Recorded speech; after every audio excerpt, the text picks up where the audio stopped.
What up, Fight World? It's the kid. E to the G-O, get it right, man. You guys see the hat.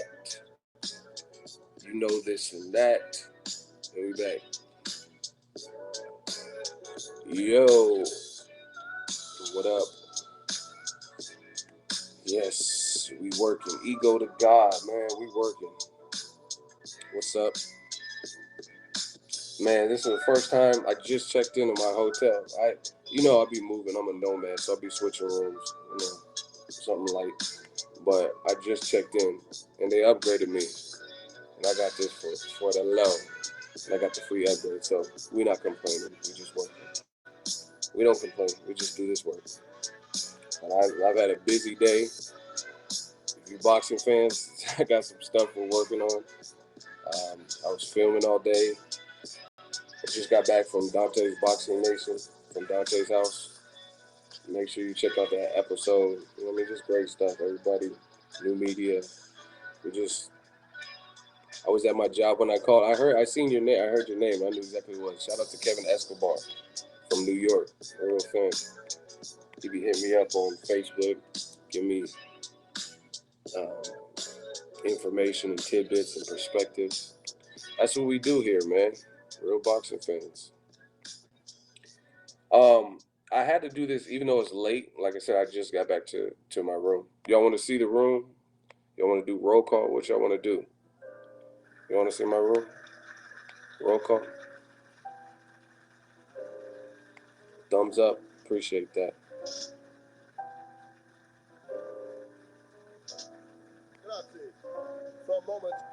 Okay, we'll do. I'm gonna keep it true to our fashion. We'll do the roll call like always, and then we'll do the ego room. You guys can see the ego cribs, MTV crib style.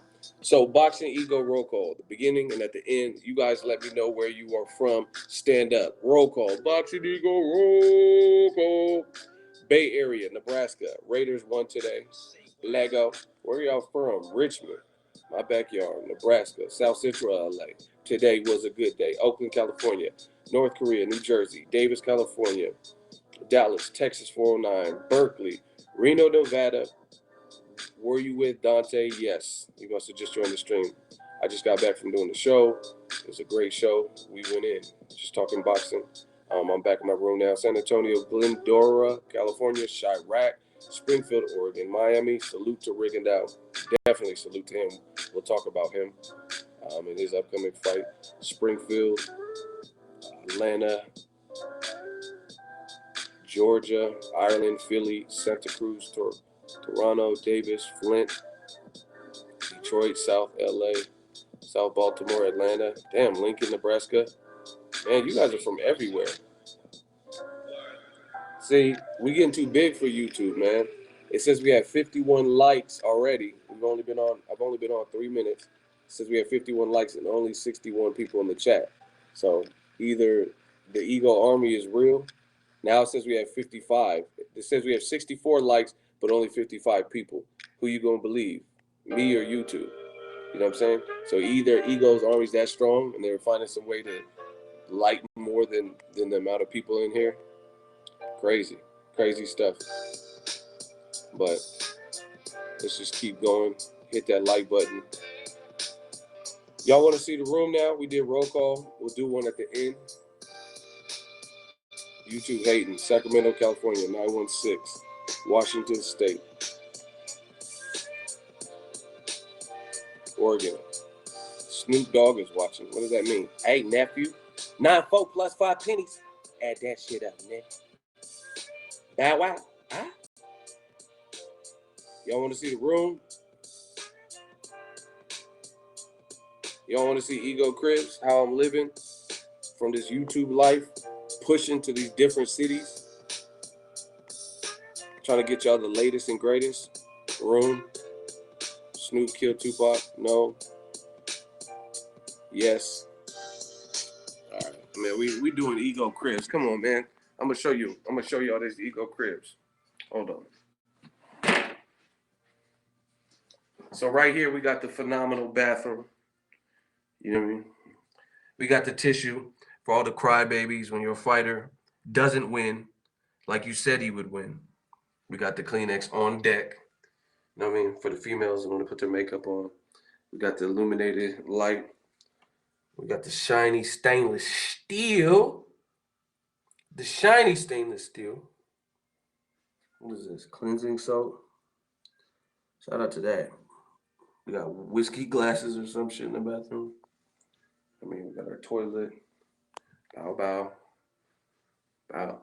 Oh, shit. Hook it up. See, I'm too tall.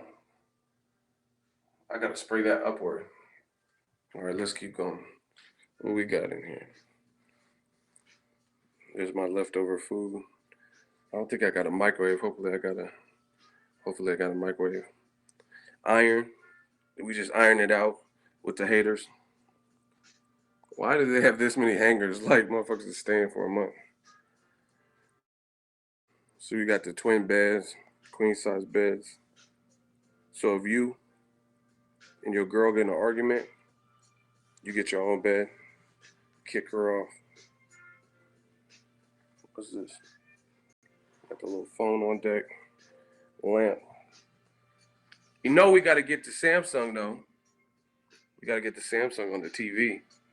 Hey, listen. Basic room, but you at home in your room, and I'm on the road like a rock star. But anyway, listen to me, guys. No, I'm at the MGM. Listen to me. Listen to me. Do me a favor. If you come to a hotel, never open anything that's right there. None of it. Don't open any of it. Because they'll charge you like, smart water, you can go to 7-Eleven and get it. They'll charge you like $70 for that. What is this? Peanuts and Pringle? All this shit. They don't got no type of layaway, and you're gonna be broke as fuck. Because what does it say? Please enjoy. Yeah, how am I gonna please enjoy when you charging me movie theater prices? We got a super chat. Oh, look at the view. We got the little seats. Shit. I might do the Monday mail day in here. See. We got the MGM view. Staring at the world through my rear view. Yeah, you just bring a chick up here. Open up that. You don't like smart water? Vegas. I wonder what Vegas is light bill. Now let's talk some boxing. I got the computer shit on deck. Let's talk some boxing. So that's my basic room, as somebody just said.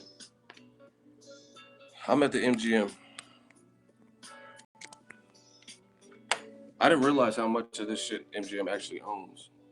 They own like most of this strip.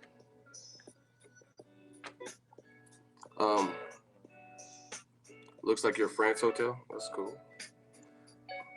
There's a super chat. Hold on, we gotta go back in time real quick. $10 water. See, y'all know about these hotels be trying to get you. And I'm thirsty as fuck right now, but I'm not paying no $25 for water, whatever that is. My dude, Latin Mayweather Cardoso Perez. I told y'all, the yellow and them orange snooper chat. Snooper. See, I've had a long day. Super chat. I like those ones. And it says, "What's up, Ego? Much love. You stepped up. You're doing interviews now. I like Ego Soldier, Ego Army, 209 Soldier, New Media." Man, I appreciate that. Shout out to you. Really, I mean, I run the channel, but the fans run the channel with me. You know what I mean? I always try to provide, try to be innovative. I told you, we don't really follow trends. We set the trends. You know what I mean? So it's all about progression. And the fans, they want me to get out to more fights. You know what I mean? In addition to what I already do, then let's go. You know what I mean?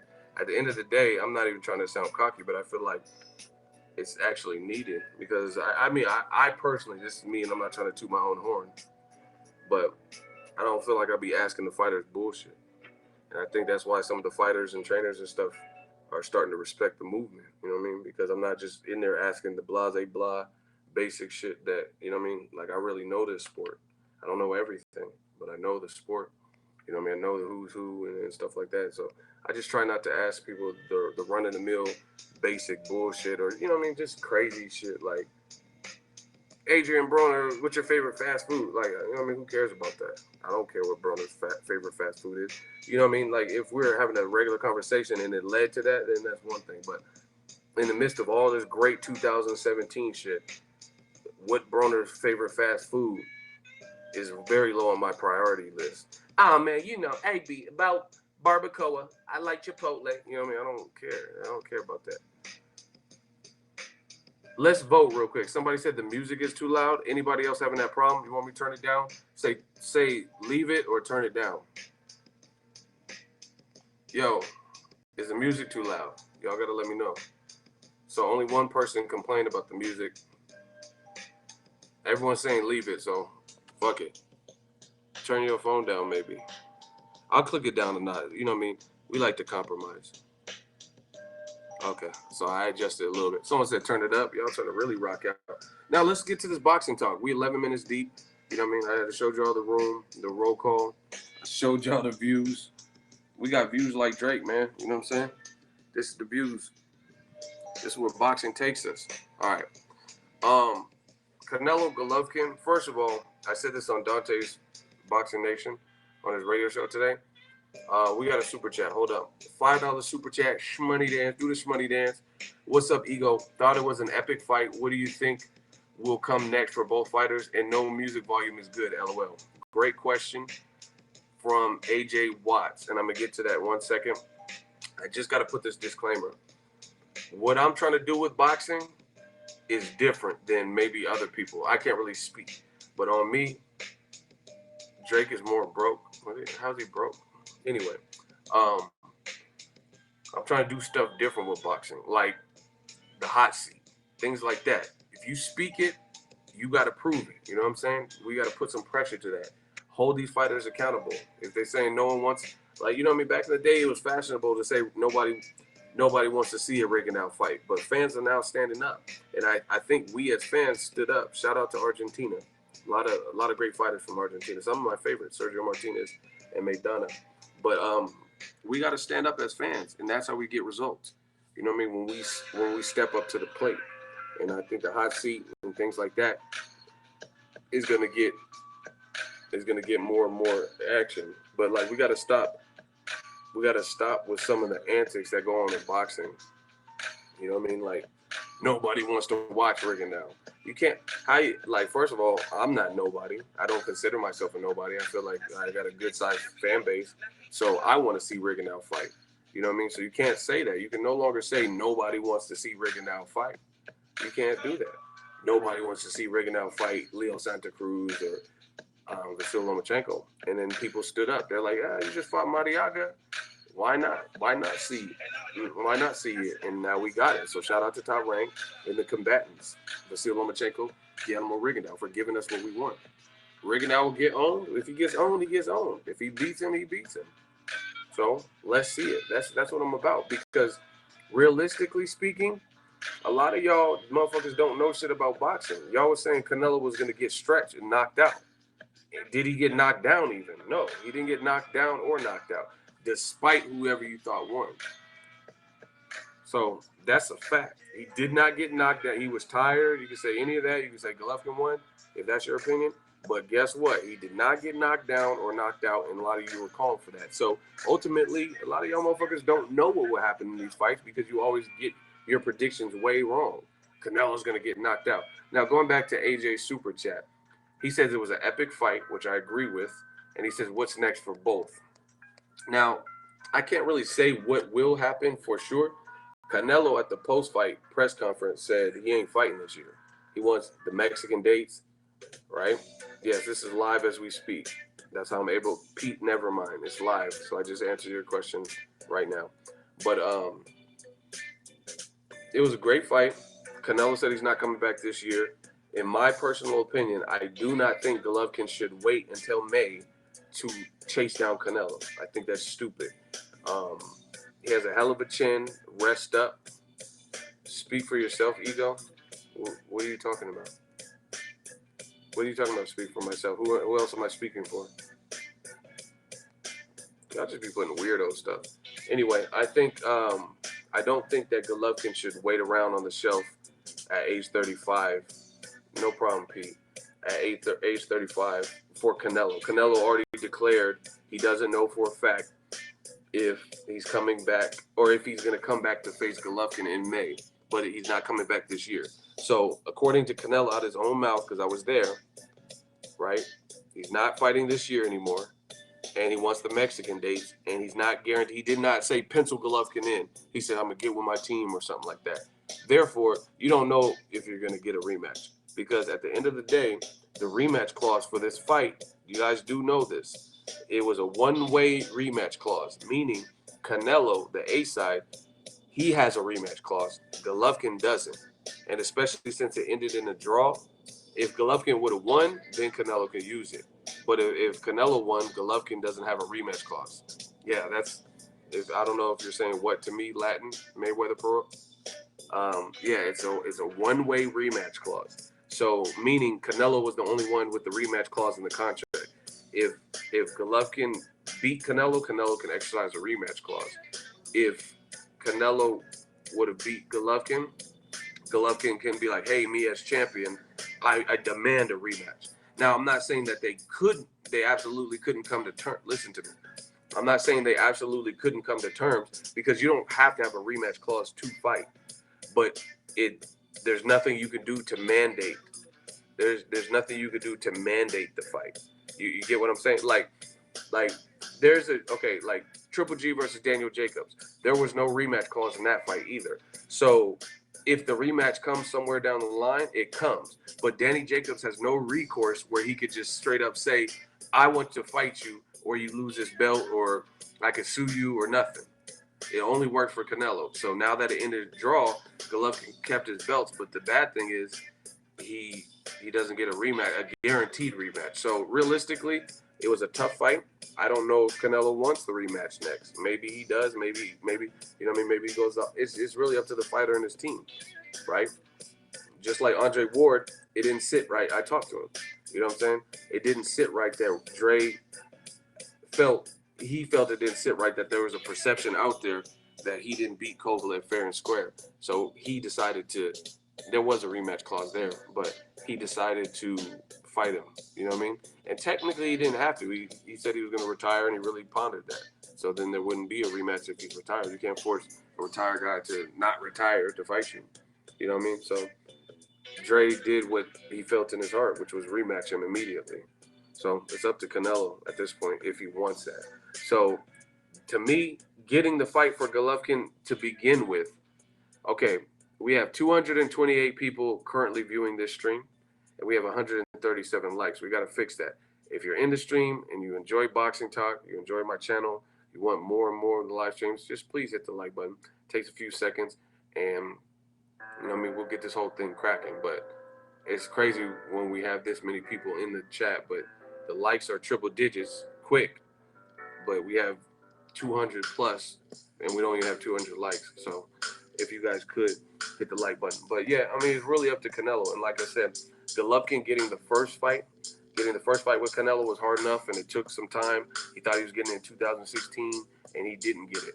You know what I mean? So for me, knowing he doesn't have a rematch clause, there's no guarantee that Canelo is going to fight him next. And for that reason, I'm a firm believer in don't wait on a man. You know what I mean? Why wait? Why wait for Canelo? First of all, like I said, Canelo said, I am not coming back this year. So why wait for that?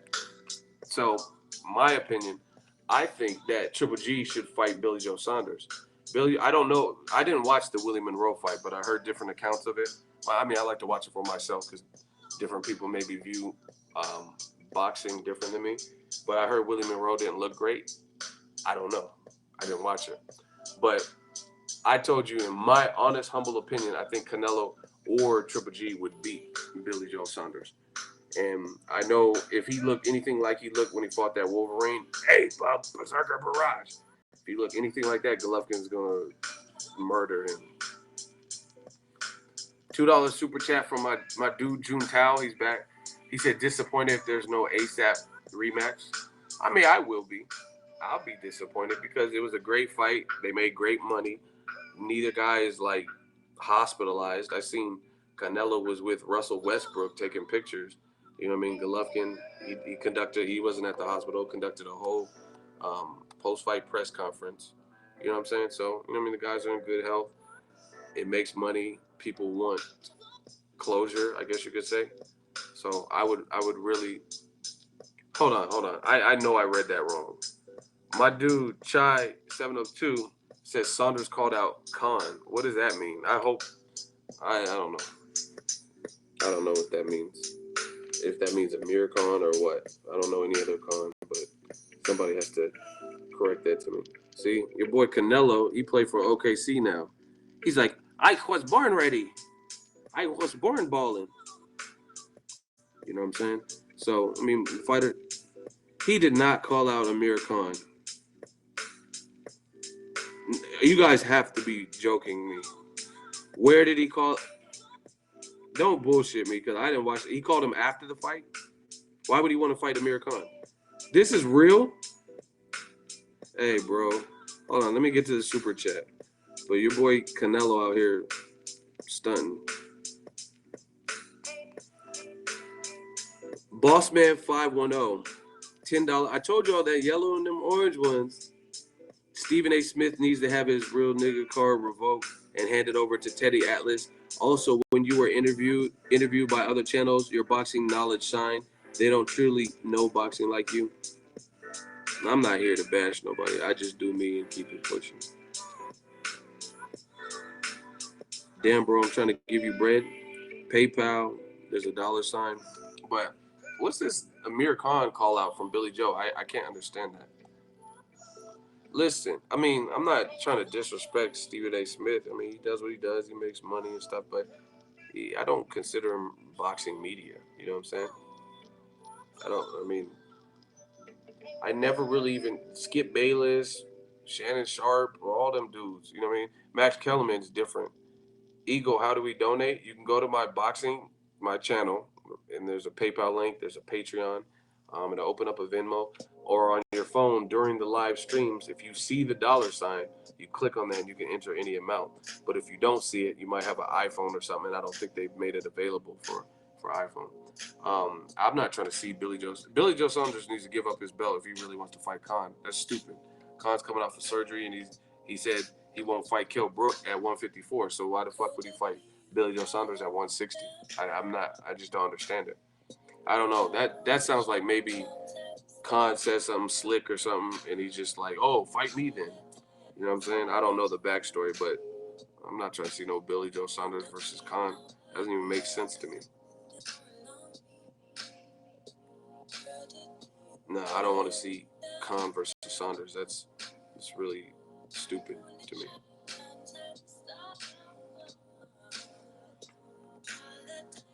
Jim Lampley should not commentate. Bang, bang. Like what? Pacquiao be missing shots and bang, bang. Somebody need to bang, bang you. Pause. Gervonta's going to jail. I just seen him post on Instagram. Why is he going to jail? Damn, I must have been real busy because y'all telling me a bunch of shit I don't know nothing about.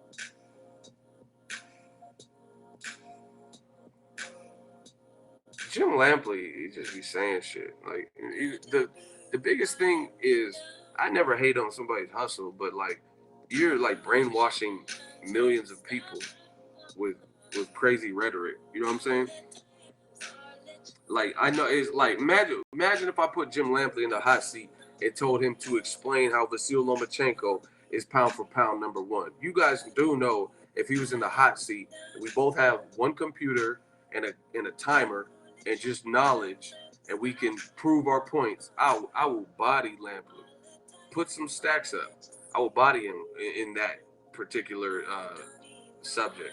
Tell him to explain why Vasyl Lomachenko is pound for pound number one. I guarantee you don't make it out of the hot seat. Fried, fricasseed. I will saute him because, again, you see this is the problem with new media versus some of that old bullshit before new media came along. And the problem is they paint out these crazy pictures for certain fighters, meanwhile shit on other fighters, and or don't give proper credit to people who may have even done more. And then as a result, people like myself who keep it a buck, we have to go back and clean up other people's messes. So now it looks like I have an agenda, or to somebody, it sounds like I have a personal disdain for this fighter, and that's not the case. I'm in the MGM. That's not the case. Like I'm really just a boxing fan. Like I don't have no problem with Vasyl Lomachenko, Triple G, and any other fight. People they always do this. Canelo last year, when I criticized him for fighting Amir Khan and said I didn't like that fight, or Liam Smith, they said I was the Canelo hater. Then I picked him in the 7 reasons. They say you the Canelo dick sucker. You know what I'm saying? But it's these radical fan bases that and commentators like Jim Lampley that they make you clean up their mess, and as a result, now people are like, "Oh, you hate Lomachenko." I don't hate Lomachenko, but I don't rate him number one. Same thing I said about Chocolatito. He's good. He's solid. He's an action fighter, fun to watch. I've been to his fight live before. I've seen 2 Chocolatito fight lives covered as media, not as a fan. I was there to work, and I am a fan. But I don't. That doesn't mean I have to put him number one pound for pound. You know what I mean? It's no love lost. I would work with I would work with any of these fighters. I know how to video edit and interview, and you know what I'm saying. The work is nothing.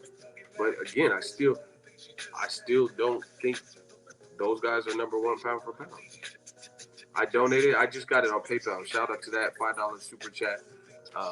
Schmutty Dance. I just got an email notification, so I appreciate that. They really need to make this available for iPhone. That's kind of shady. A lot of my fan base actually likes or has iPhones and likes the iPhone Apple.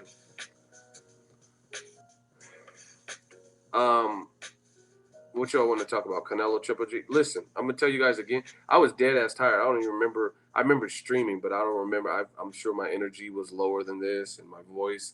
I was just tired from. This is a long fight week. These fight weeks are long. Like, I hope you guys just appreciate it. I'm not begging for sympathy or anything like that. I enjoy what I do, but this shit, traveling all the time and living out of a suitcase, like, you know what I mean? You can look at little simple shit like, oh, it's a view, but shit, I like the view in my own bed too. You know what I mean? So these fight weeks get rough. But yesterday, I was like super tired. But I'm tired right now, but not like I was yesterday. It was like 3 in the morning and shit. So I can analyze the fight better. And I'm so fucking thirsty, and I'm tempted to open that $29 water, but I don't want to do that. I feel like I wouldn't be a man if I allow myself to pay $40 for a water or whatever they're trying to charge me. But listen, this is how I honestly feel. I have not watched the fight again. I don't have a way to watch the fight. I mean, I got a TV, but I don't know how to get, you know what I'm saying? I don't have Cody here and all that. So I haven't watched the fight again yet. And I've been on the move, so I haven't had time to sit at YouTube for 36 minutes and watch a fight that I've seen live. But listen, I honestly feel at this moment, from the eye test, I told you I stopped scoring. I bet it's on YouTube, but like I said, I've been moving. I checked in my hotel at like 9:30 at night, and it's 11, and I'm streaming. So I just haven't had time, and I probably won't because I leave tomorrow. I'm headed back home, so I probably won't have time to watch it in between now and then. I gotta get some sleep and stuff. But anyway, I say that as I'm streaming, and I'll probably end up going for over an hour, but this is different. I already watched the fight live. I'll check it out again. But listen, a lot of people, and this is my honest opinion, I stopped scoring from the eye test. I was like, oh, okay, Triple G won. And a lot of people were probably more emphatic about the win. Like, see, the tricky part of boxing is big fights like this, there's a lot of eyes. So you get a lot of different opinions. Mark, good night. Peace out. Check you guys later that are leaving. My honest opinion is this. Boxing is like one of those sports when there's like a robbery or controversy or whatever, people don't even watch the whole fight. They just hear, like Pacquiao, Jeff Horn. I know there's people probably in comment. I've argued with people. Like, I swear to God, there was somebody I was talking to right after the Tim Bradley, Ruslan Provodnikov fight. And the dude argued with me for like 10 minutes on Instagram. And he was like, oh, Bradley got his ass beat. Oh, he got fucked up, blah, blah, blah. And I'm like, word? I was like, I thought Bradley edged it. It was a close fight. He was badly hurt. He admitted he was concussed, right? So anyway, long story short, and this was before my Instagram and YouTube was as big as it is now, because, you know, I mean, we keep working and stuff like that. And I'm arguing with this dude 8 minutes or so about Bradley Provodnikov fight, right? And it come to find out, long story short, the dude was saying Bradley got his ass beat.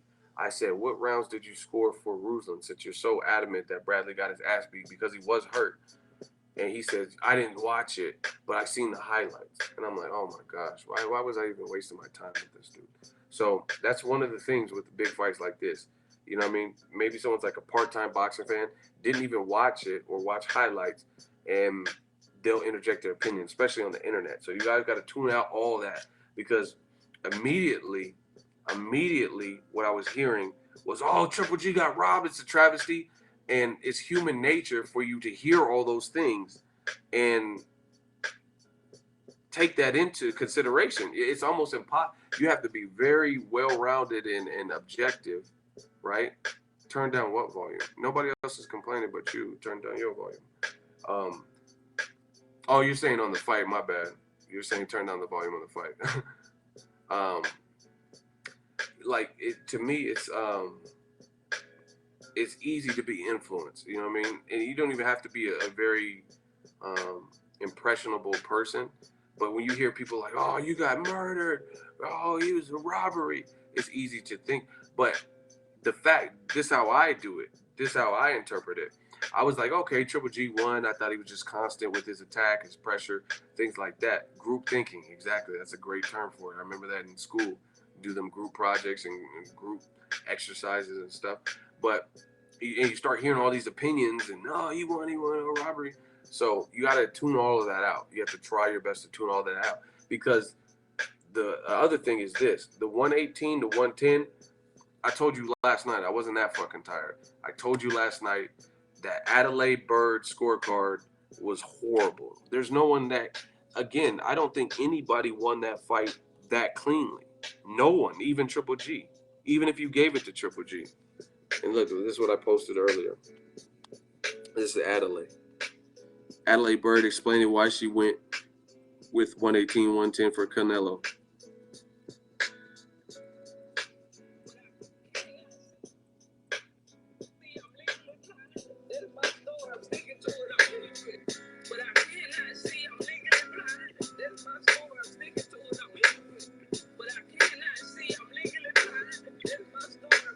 I cannot see, I'm legally blind. Right? Follow me on Instagram. So get that out of the way. This scorecard is egregious. Oh, y'all couldn't hear that, huh? Because we just rocking out and vibing. My bad. That's a good point. I'm gonna run it again. This is Adelaide Bird explaining why she scored the fight like she did. See, I'm legally blind. That's my story. I'm sticking to it. I'm innocent. But I cannot see. I'm legally blind. That's my story. I'm sticking to it. I'm innocent. But I cannot see. I'm legally blind. That's my story. I'm sticking to it. I'm innocent. But I cannot see. I'm legally blind. Right? So that's Adelaide. Get that out of the way. Get that out of your system. Once again, I will repeat it for the people who maybe forgot or whatever. Nobody in that fight deserved 10-round lead, because no one, Golovkin, Abel, Tom Loeffler, Oscar, nobody deserved to win that fight, the type of fight it was, by 10 rounds. It's just impossible. Nobody deserved that, including Canelo, including Golovkin, right? That's that. But I will say this. That's why I tell you I got to get a second viewing. Because all the chatter, oh, Golovkin, he's fucked up. Canelo was tired, you know what I'm saying? And you start hearing all that, and you're like, wow, damn. But then I started thinking, because of the Adelaide Bird scorecard, right? I started thinking about the fight. And then I was thinking about my scorecard, because I told you I stopped scoring. But I started picturing in my mind. And guess what? I gave the first three the first 3 rounds I gave to Canelo. I gave the first 3 rounds to Canelo. First 3 rounds. Then I gave Canelo the 12th for sure. It was, it was good, but I thought he did the better work. 11 was disputable, debatable, right? But I think I gave it to Canelo. So if you think about it, first 3 and you got the last 2, there's your 5 rounds right there. And I know some of those middle rounds were very, very close.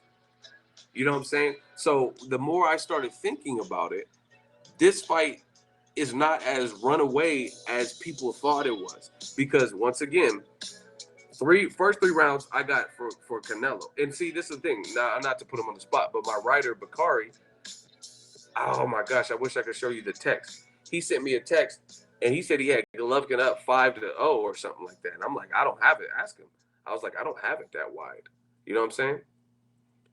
I don't see how you had it that wide. You know what I mean? Or not? It wasn't just him. Other people were scoring it like that. I didn't see what Golovkin was doing. I thought Canelo was making him miss. Especially, you have to understand the first 3 rounds, the first half of the fight, Canelo was at his freshest. He was like rolling with punches on the ropes, and he was doing some cute shit in there. Pause. If you guys understand slang, you know what I'm talking about. You know what I mean? So, again, it's not as crazy as people were making it sound. But let me explain the variables. I gave Canelo the first 3 rounds and the 12th round. 11, I gave it to him, but it was a war. And see, this is the type of fight where Canelo, he can learn from it. He can learn from it because it's similar. Okay, first of all, let's put it out there because in back-to-back fights, I've seen the same issue. Same thing with Triple G and Jacobs. And listen to that. I'm going to break it down for you guys. Triple G is extremely good at what he does. Let it be clear, if anybody doubted that, I still don't think he has a great defense, but he has a hell of a chin. He proved that in his last 2 fights. And I mean, a little bit in the Kell Brook, but that was a welterweight.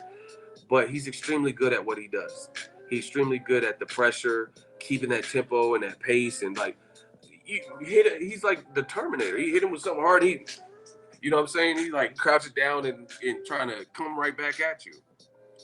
Crazy. You know what I mean? Crazy chin. Crazy that he can work at that pace. He doesn't. You know what I mean? People are questioning his physique, including me, saying he looks soft, but he's so comfortable and he's mastered that style. He's clearly conditioned. At least he showed it in this fight. He was clearly conditioned in his last 2 fights to go the distance because they both went the distance against guys who have respectable punching power, if not very good punching power, top level punching power, right? So you got to give credit to Golovkin for that because if you think about it, it's no coinky dink that Jacobs and Canelo both in spot did some of the similar mistakes, meaning this is what happens when you have 2 elite level people who both won and both hungry. You know what I mean?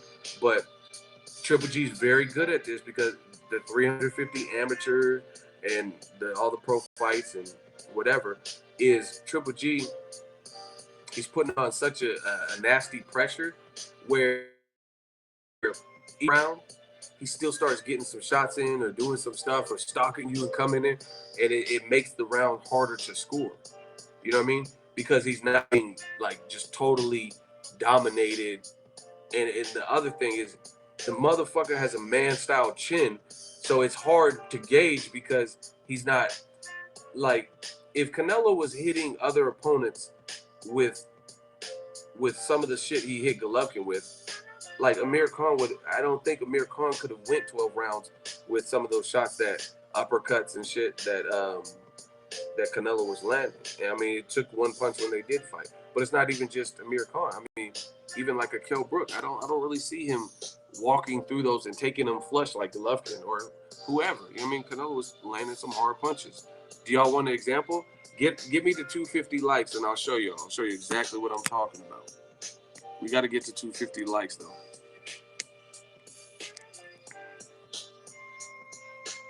Hit the like button, and I'll give you guys an example of Golovkin's man-style chin. It's like you can't dispute it. Okay, we there right now. Now, watch this punch and tell me that the average guy at 160 is just going to eat this.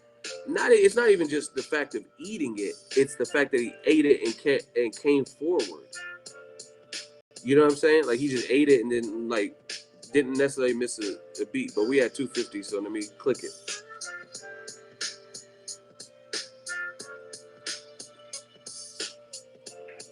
Watch this punch. Hold on. Man, the internet was doing fine until right now.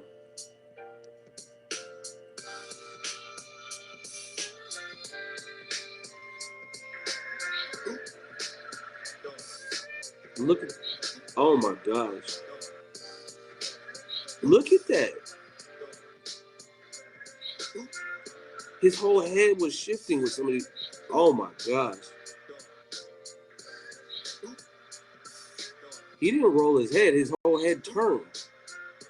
Canelo, look. And look how he kept coming forward. He did not roll with that shot. That motherfucker's a robot. Oh my, look at his head. He did not roll that shot. His head rolled. Golovkin got a fucking chin, B. There's nothing else. His whole head like yanked to the side. Oh my gosh, y'all don't know shit about boxing. Y'all was saying he rolled that. How did he roll it? He didn't. Look at the angle Canelo threw it. Look at the still shot. Does it look like he's rolling with the punch? Look at his head is twisted to the side. Y'all don't know shit about boxing. He rolled it. His whole head rolled. What are you talking about? Look at his head. Canelo on the ropes rolled some of Golovkin's shots to take steam. Floyd Mayweather rolled shots. Golovkin ate that whole shot. And this was not the only shot I seen, like big shot. How did he look at the impact turned his head? How did he roll it? He didn't even see the punch coming. Look where Canelo throws it from, and he's fast-handed. How did Golovkin roll it? Look how fast this shit came at him. Canelo got hand speed.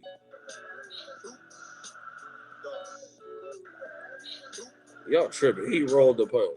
Y'all really don't know what y'all talking about. Some of y'all. He rolled the punch. Canelo has hand speed. He did not see that punch coming, and it twisted his whole shit. So that's another thing that made it hard because Golovkin has such a chin that he's not visually hurt when he takes big shots. So people just assume because he can't forward, like, oh, you know, Canelo can't give his respect. But I mean, I don't think that's the case because Canelo obviously got his respect because why didn't Golovkin stop him when Canelo was I'm not saying he had to stop him, but Canelo looked tired.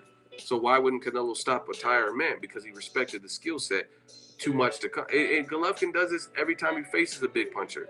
Do you know it's no mystery if you really know boxing and watch boxing, it is no mystery at all to me that Golovkin faces his biggest step up and challenge, and 2 of the 3 go the distance with him.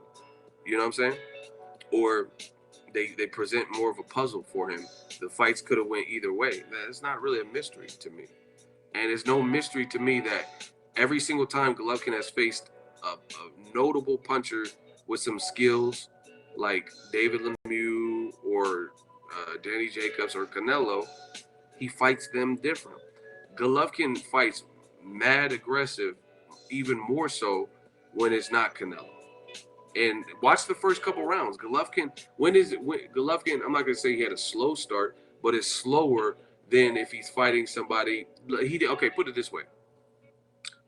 When did somebody research this real quick and explain or tell me when did Golovkin knock out Marco Antonio Rubio? What round was it? Because I know it was early. I want to say 3rd round, but you guys let me know.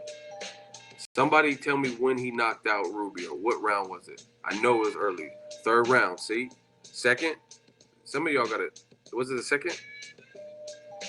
See, people are just making up. 3rd. Fuck, I didn't want to pull this up. Fuck, new media. We got to pull it up now because y'all just putting in random shit. So we got to figure out which one it is. Because like I said, for me even, it's not about just saying it. Show me, and I'll show you. You know what I mean? If I don't know, I know it was early, but I don't know the exact round off the top of my head. So we're gonna find out together. Golovkin, BoxRec.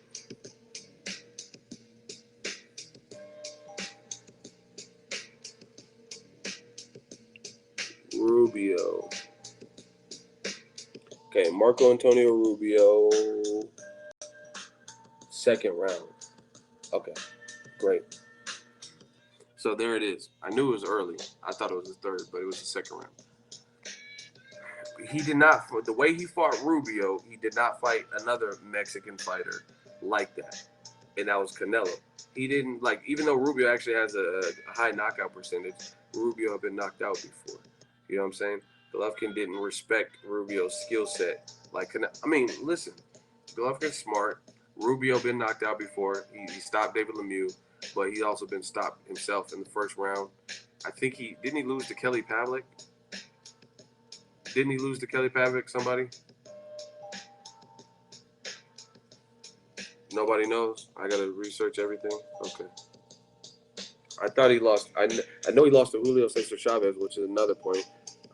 Chavez is not necessarily the best, and Chavez beat him on the scorecards.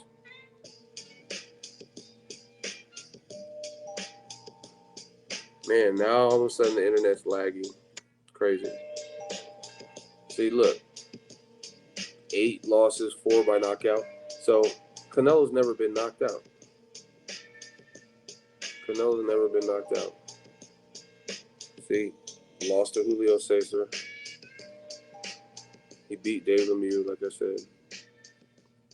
He beat Canelo's brother. Yep, Kelly Pavlik, like I said. He got stopped by Kelly Pavlik. But he got knocked out in the first round against the African name, too.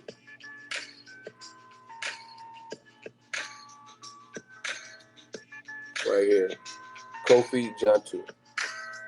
Knockout first round. See? I know my shit. Now, I said that to say this. Again, Golovkin knew that about him. He's been stopped before. He's been hurt before. And he fought him different. Canelo, he knows, he sparred with him. He knew he had to respect the skill. Canelo's never been stopped. Canelo has hand speed. So you notice those first 3 rounds, Golovkin did not fight as aggressive as he did with Rubio. Rubio, he was like he didn't give a fuck about Rubio. And that's why he got him out of there in the second round, because Rubio was not equipped to deal with that onslaught. You know what I mean? But, I mean, to me, the Golovkin fights punchers different. And to his credit, that's the smart thing to do. You're not supposed to fight every fucking person the same when they have different intangibles. So that's the smart way to fight. But stop with this whole Mexican style. Because, I mean, put it this way. Putting on pressure is one thing, but you're not doing Golovkin doesn't have it like a great defense, but he's trying to move with some shots and shift and block, you know what I mean, and step back and stuff like that. So he's just not in the trenches like that. You know what I'm saying? So I don't believe in that whole Mexican style. And I also don't believe that you can relegate a whole like ethnicity of fighters or race of fighters to one style. There's no Mexican style, black style, things like that. But anyway, like I keep telling you guys, at first I was hearing all that and I'm like, yeah, Golovkin won and stuff like that. But I always maintain I have to watch it again and it's a close fight. But the more I start thinking about it with the Adelaide Bird, see, and this is the unfortunate thing about boxing.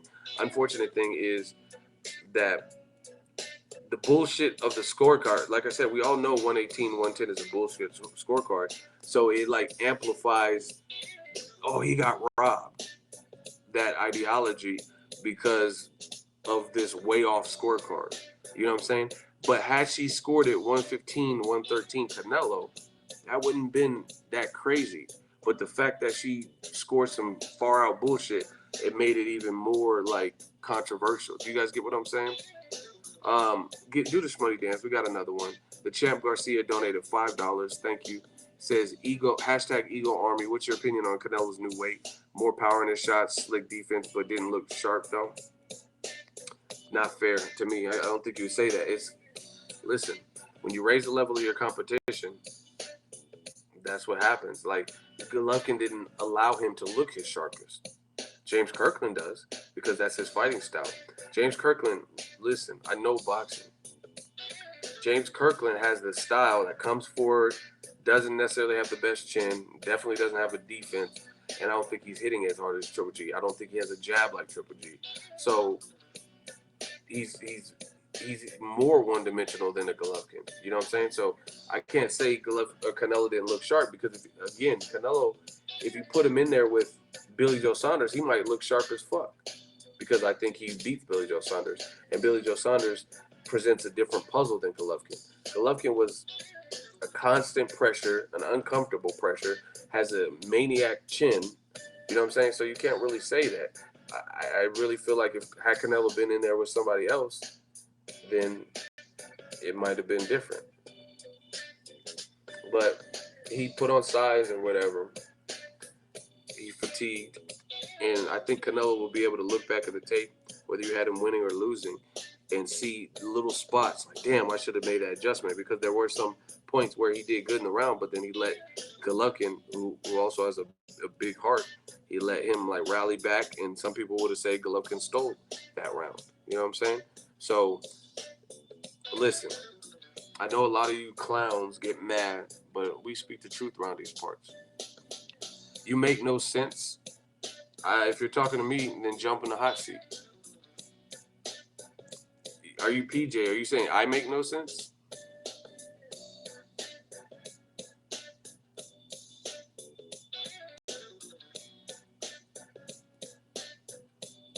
Oh, you're talking to someone in there. Okay. But listen, I'm telling you guys, like, I've been around the boxing game for a while, and I've been doing it for a while. A lot of people are letting this 118, 110, and past Canelo judge scorecard. Like, I seen memes and stuff, and it was like, Edislandi Lara scorecard. That was a fucked up scorecard. The Mayweather scorecard. It was a fucked up scorecard. Austin Trout, the open scoring, all that shit was bullshit. But none of that has anything to do with this particular fight. And that's where the emotions come in. The emotions of seeing, you know what I mean? It's just like Floyd. A lot of people want to see Floyd lose because he's the villain, and I hate him. He always shows me money and trash. But that has nothing to do with his ability to fight. You guys get what I'm saying? Someone said it's called a pattern, but I agree, which is why I put it on my 7 reasons. I agree it's a pattern. But guess what? That has no bearing on the outcome of this particular fight. Like, this is his own standalone fight. Do you guys get what I'm saying? So people, it's like the double jeopardy law. You know what I'm saying? If you guys know anything about criminal history, double jeopardy law, you won't get tried for a crime after a certain period of time has elapsed. Now, I'm not saying any of those decisions were right. I thought Edislandi Lara, I'm a real person. I thought Edislandi Lara beat Canelo by one or two rounds in a close fight. 117, 111, bullshit. Mayweather easily dogged Canelo. You know what I mean? And Canelo didn't do much beyond the 3rd round at all. He didn't do much. So I agree with you guys that those were shitty scorecards and all of that. But that really has nothing to do with Canelo's performance in this fight. You know what I mean? But people lump all that in. Oh, because they did it with Danny Garcia. They did it with Danny Garcia. He has had fucked up score. I thought Mauricio Herrera beat him. I didn't think Peterson beat him, but I don't think Garcia looked good. And that's a whole, that's an old fight, so I don't even really want to break down why. But I thought Peterson made him look very bad and vulnerable. But I think Peterson started too late. But either way, and then the Rod Salka fight was just a bogus cherry pick fight or whatever. But now people forget everything that Danny Garcia has ever done and forget that for his age and all that, he actually has a solid resume. Keith, win, lose, or draw, solid resume. Herrera, Keith Thurman, Nate Campbell, Kendall Holt, Eric Morales twice. You can say, oh, Eric Morales was old. He still fought him, and he was a champion the first time they fought. Zab Judah, right? He was much less experienced than Zab Judah. Lucas Matisse, you get what I'm saying? But people forever hold the gift decisions or whatever against Danny Garcia, and also the Rod Salka shit. But if you're a real boxing aficionado, you got to judge what we're talking about. Judge Canelo Triple G's, like all the Lotta fight, all that shit was bullshit. I agree, But I'm talking about this, who won this particular fight. And again, I don't think the 118, 110 is a logical scorecard for either. But at the same time, the fight was actually pretty close, and there were some rounds. And again, it just so happens that this fucked up scorecard made everyone go crazy, and it made it seem like a robbery because it's so outlandish that someone would score it 10 rounds to 2. But once again, if Adelaide Bird had scored this fight 115 to 113, the scorecard is a lot more reasonable, and you can intelligently explain that. You know what I mean? You have a better shot to explain that, and it would have been the same outcome. I mean, it's straight up. But like I said, people keep hearing the robbery and going on World Star and seeing the robbery and things like Adelaide Bird's scorecard. But you got to judge the fight for what the fight was. And truth be told, I think Canelo was doing some solid work. I do think he gassed. I think Golovkin was doing solid work. And again, this is what happened. I tell you guys all the time. This is what happens when the best fight the best. When the best fight the best, it's usually competitive, and certain things could go either way. Now, I'm not talking about the best versus a rookie or the best versus a journeyman. When the best fight the best, oftentimes there's certain things left to interpretation. You know what I mean? Put it this way: all you have to do is say win, and I'll prove my point right now. When the best fight the best, say win, and I'll just rapid fire off the top of my head, give you guys examples of the best fight and the best and a similarity I noticed. Right? Say win. Okay. So I'm gonna name some top level fights, and there was no knockdown or no knockouts. Right? Mayweather versus Pacquiao. Floyd got clipped and hurt in the fourth round or whatever, but he never got knocked down. Pacquiao never got knocked down. High level fight. Canelo Cotto. Nobody got knocked out or nobody got knocked down.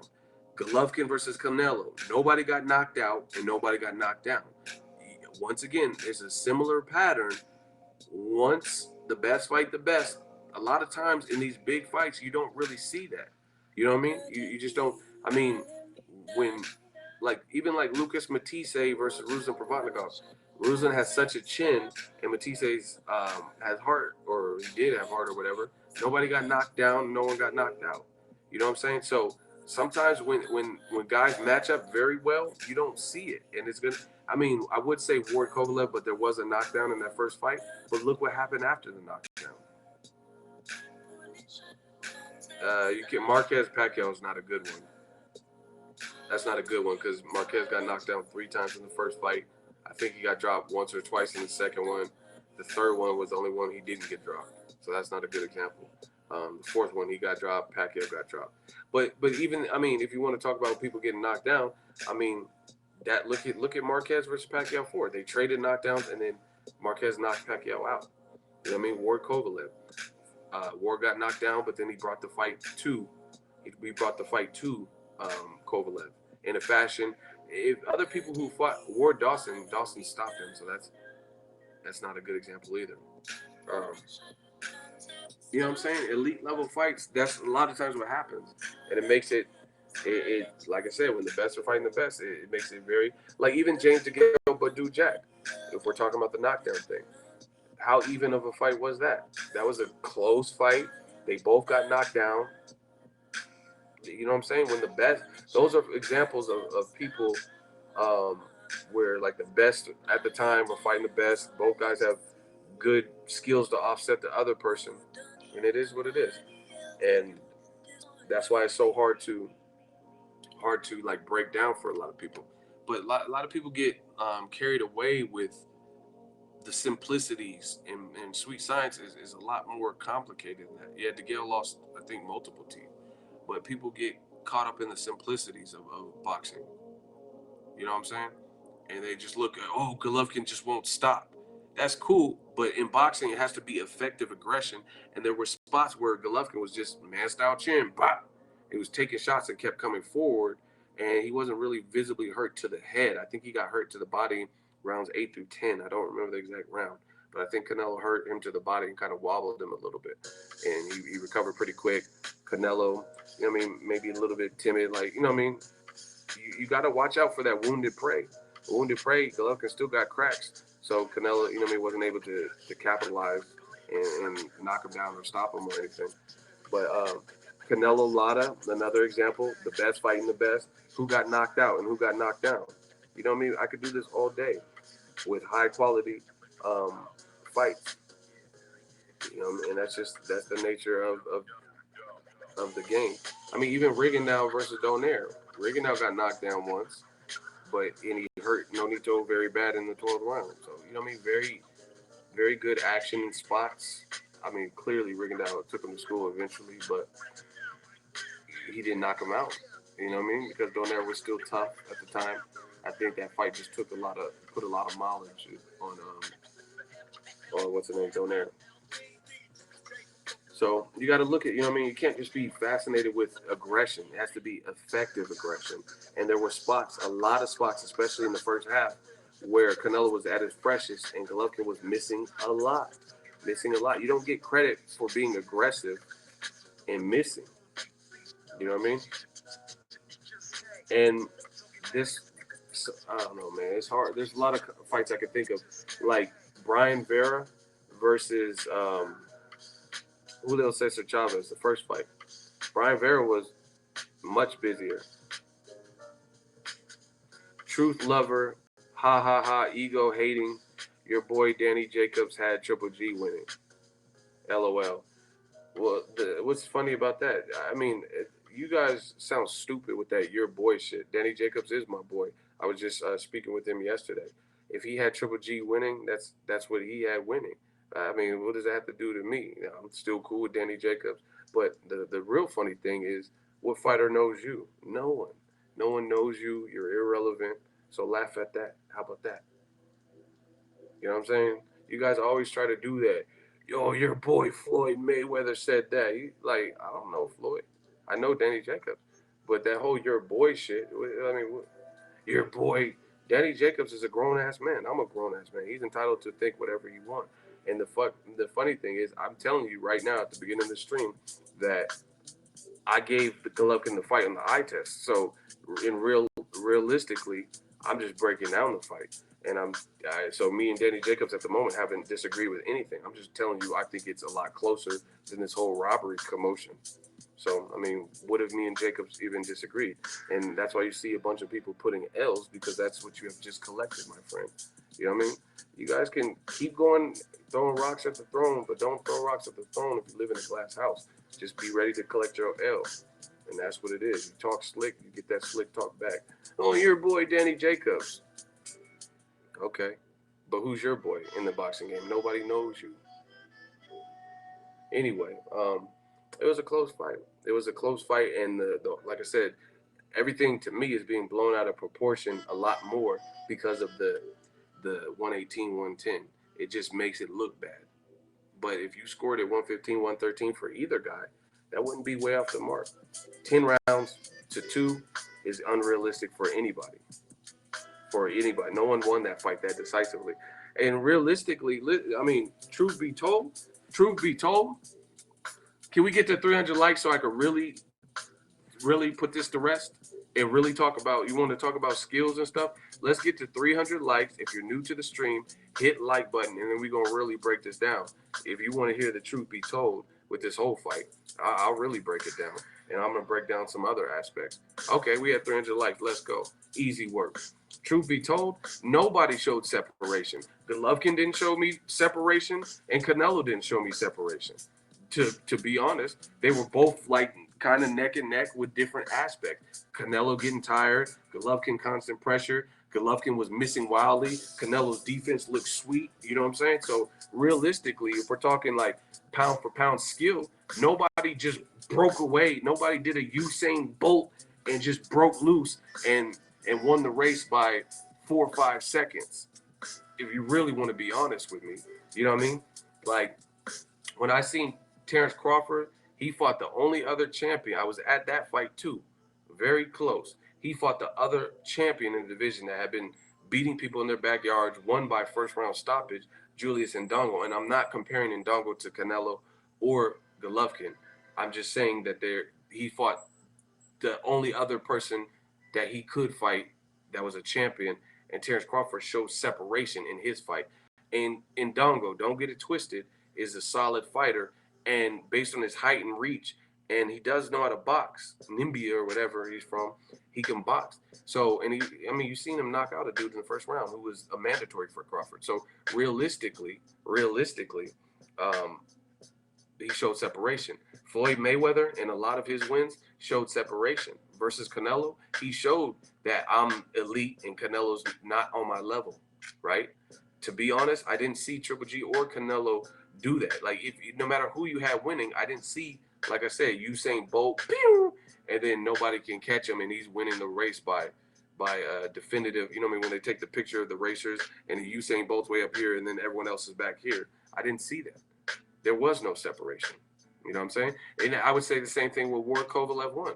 I didn't really see separation, but the separation showed up in the second fight when both fighters had a very tough, close fight, and they had to make adjustments. That's where Andre Ward showed you the separation.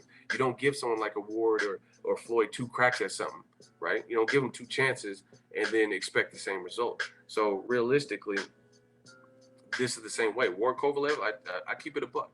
There was no separation. They were both neck and neck. Kovalev was doing what he's good at, jabbing, hurting guys with power, boxing well, but he started to gas. Dre was showing immense amount of heart, came back, fought like a warrior, used a slicker defense, and was ripping Kovalev's body. They were both like neck and neck, but the separation in that fight came when Dre rematched him. And that's where separation will really show in those types of fights. So if Canelo rematches Triple G, that's when the separation will really show up. But as the fight sits, I don't think Triple G, especially how they built him up, I don't think he showed the separation that he was this destroyer of the world. I mean, Canelo even said it. Canelo said he has power, but it ain't the monster. Okay, put it this way. Since y'all really want to go in, we gonna go in today. I'm still in Vegas. We gonna have fun with this. We out here. Listen. And I'm not shitting on both. Both fighters did well. And I keep saying the central theme is this. When the best fight the best, it's competitive. Felix Tito Trinidad versus De La Hoya. I mean, kind of. But De La Hoya, I mean, I don't think the right person won. But, I mean, it's just Miguel Cotto versus Floyd. It was a good fight. It was a tougher fight. You know what I mean? And that's what happens when the best fights the best. I don't know many other ways. If you get like Rigondeaux Lomachenko, I would be very surprised if it's just like, even if someone gets knocked out in the fight or something, I'd be surprised if one guy just runs through the other person, like easily, when there was no adjustment made, just bop, first time, and then, you know what I mean? I did everything I needed to do. Maidana versus Floyd won. I don't understand what you're saying. Canelo made Triple G miss a lot. Floyd got that work by Chino. Please stop. Chino did well, but Chino had, look, since you want to bring that fight up for whatever reason, I'm not gonna spend too much time because I can just bury you really quick. Bottom line is, I love Chino Maidana. If you guys follow my channel, he's one of my favorites. You know what I mean? I just like his heart and his ruggedness, and now he's living like a drug dealer. You know what I mean? Got the pot belly and gold chains. I like Chino, but the fact is, Chino knew he couldn't outskill Floyd, so he had to do everything under the sun, whether it was illegal or illegal, to try to win. And he made the fight rough, dirty. Floyd got a cut and rabbit punching, hitting behind the head, knee. You know what I'm saying? But it made for an exciting fight. So just accepted that for what it was. But again, he fought Floyd the same year and couldn't do nothing with Floyd. So all these examples, listen, I guarantee you, anything I can do. Shout out to my dude, Latin Mayweather Cardoso Perez. I told you, them yellow and them orange super chats, I be feeling those. Hashtag new media, never stop the hustle ego. I appreciate that. He just donated another donation in general, so I really appreciate that. And it was $10 this time. But my thing is this, I'm not trying to hear it. If you had a close fight, that's why you have a rematch. You have a rematch to show who is the better man. It's like rock, paper, scissors, best out of 3. You know what I'm saying? you keep losing, you know what I mean? But I guarantee you this, for me, there's nothing I can only do once. If I could do it one time, I could do it more than once. That's just what it is. For example, money. There's been times where I made money and I was, you know what I mean, not like Floyd Mayweather living, but doing cool. And then there's been times I've been broke as fuck, but a true hustler can always get it back. You know, if you're a real life hustler, you can be at the bottom of the bottom where your money's funny and you can get that money back. That's what a real hustler would do. You know what I mean? So all these people who allegedly beat the guy in the first fight and then they fight him later that year, then they get blown out or stopped like Chocolatito or one-sided beatdown like Castillo and Maidana in the rematch, then you clearly didn't beat that. You know what I mean? You're not like it's just you weren't better than that person to me. Because the first fight was close, but then the time you have a chance to do it up. Like I said, for me, like for example, I'll give you guys some analogies because that's what I do.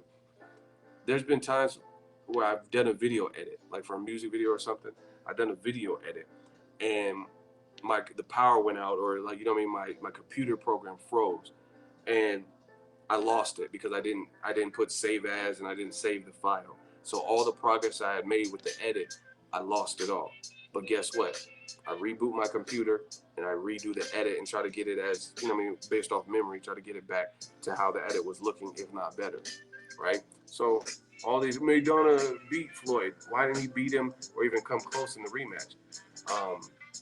Chocolatito versus Sor Rungvisai. Why did he get stopped in the second fight? That's where you're supposed to show separation. The first fight was rough and nimble and tough. So your rematch, especially when it's an immediate rematch, is supposed to prove that, you know what I mean, who was who and who made the better adjustments, who the better man. Why even watch a rematch? Why? Why do we want to see rematches? Because we want clarification. We want to see who pulls away. That's what it is. And that's why it's notice how Pacquiao had rematches. He waited 4 years in between them, but for a lot of them, when he fought Juan Manuel Marquez, he never clearly beat Marquez to me. He never once clearly beat. So he didn't show separation. He didn't. What fight did he just like blow Marquez out, like where it wasn't even competitive? Name one Pacquiao fight. You know what I mean? Marquez didn't fight him in the rematch. He got knocked down, but he didn't fight him in the rematch and get knocked out like Chocolatito. And that's what happens. The best fight the best. They can weather the storm. They have experience. They can offset what you do well. Marquez is great with the timing. Pacquiao's great with the jumping in and frenetic movement. That's what happens when you have a high-level fight. Now, I seen the comment. Somebody just said Triple G is past his prime. I don't think that's the case. I really don't. And I'm going to explain to you why. I think Triple G is just facing better competition. People like myself, Dante's Boxing Nation, they've examined Troy King. They've examined Golovkin's resume, right? And said, like, who are some of these guys that you've beaten? You know what I mean? What momentum do they have? Had they ever been stopped? Are they undefeated? Are they like favorites? Listen. Now I can't wait for this. Listen carefully. And I'm gonna put someone in the hot seat. Name a guy that Golovkin faced that was undefeated, and tell me the momentum that they had right before the Golovkin fight. Meaning, like, were they coming off a best win, or who are they coming off of? So don't just say the undefeated fighter's name. Tell me who Golovkin faced that was undefeated, right? And tell me what the momentum they had, like meaning the last couple, 2 or 3 fights. Okay, Kell Brook. So what momentum did Kell Brook have since my moderator, the King Boxer, said that? Let's break this down. Stevens had been stopped before, so he wasn't undefeated, and he had a loss to Andre Durrell. You don't know shit about boxing. Look, my hand, look. How do I know that off the top of my head within seconds of you posting that? But you don't. Curtis Stevens was not undefeated. He had lost to like Derek Finley, Andre Durrell, and Marcos Primera. Off the top of my head, he got stopped. David Lemieux had been stopped by Marco Antonio Rubio, and then he lost his very next fight Hoshim Alcim. Luis Vargas, you don't know shit about boxing. All right? So once again, who is it? Kell Brook? Is that who you guys are going with? That's the undefeated fighter? So who did Kell Brook face before he fought Golovkin? You guys name it, and then we're going to check it. He's never fought Charlo, so what are you talking about? You're just throwing names out there. Oh, Charlo. He never fought Charlo. So tell me who. Jojo Dan, Kevin Bezier, yep. And there's one more. One more person. Jojo Dan, Kevin Bezier, and Frankie Gavin. That was his momentum. And to me, he was being ridiculed for not fighting top level welterweights. And then all of a sudden, off of that, like let's say Kell Brook knocked out Errol Spence and then for whatever reason fought Golovkin, that would have made sense. If they did a Freaky Friday, I'm not gonna say it would have made sense, but it would have made more sense. You know what I'm saying? Than how they did it. I'm not ignoring. Listen, 1202. Stop ignoring Porter, bro. I picked Kell Brook to beat Sean Porter. I was just with Sean Porter today, but back then I picked him to beat him, right? But that was years ago. Listen, you see, y'all don't want to do this. Y'all think you do, but so basically, I'm on Kell Brook's page, right? He fought Golovkin in September 2016. He fought Sean Porter in 2014 in August. So literally 2 years. 2 years. That fight was 2 years old, and this was a tough fight. He won it via majority decision. It wasn't like it was a blowout. You know what I'm saying? So yeah, he had the Sean Porter fight, which was his best win to this day, his best win, right? But it was a majority decision win, and it was 2 years before. So I mean, him jumping up didn't really make sense. So I don't think that's look. This is great preparation for Golovkin at middleweight. Kevin Bezier, who lost to Jojo Dan, and he stopped him in the second round. Frankie Gavin, who lost to Leonard Bundu, who lost to Errol Spence easily, got knocked out, and Keith Thurman, and Jojo Dan, right? And somebody lied and said Jojo Dan was undefeated. And look, that's his record. He wasn't undefeated, 34-2. How's that undefeated? So yeah, Kell Brook, that was a dumb move to face Golovkin. You know what I mean? You should have did more at welterweight. Good points, Ego, but it's not Triple G's fault that Eubanks bitched out of the fight. I mean, you guys could say that, but Eubanks is not undefeated. Billy Joe Saunders beat him.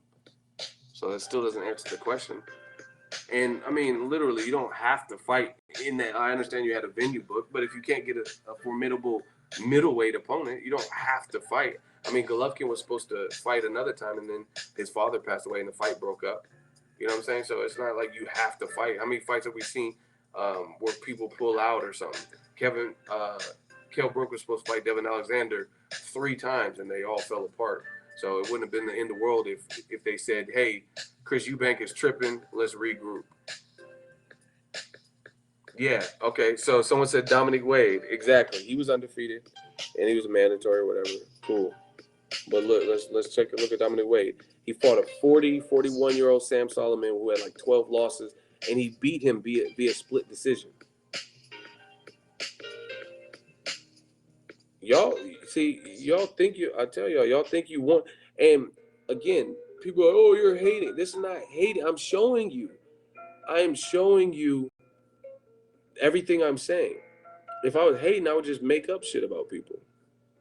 I'm physically showing you. So Golovkin fought Wade. That was mandatory. So I'm not gonna say, oh, we shouldn't have fought him. But 18-0, you know what I mean? And he was coming off a Sam Solomon win. And he has not fought since the Golovkin fight. What does he went on to do? He didn't fought.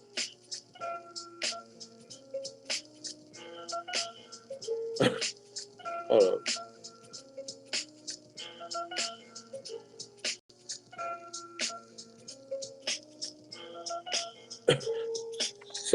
This was his win before Golovkin. See, he won a split decision against a guy with a record 44-12. He had 12 losses, and you beat him via split decision. And like I said, Sam Solomon's in his 40s. That's not hating. These are actual facts. I'm showing you.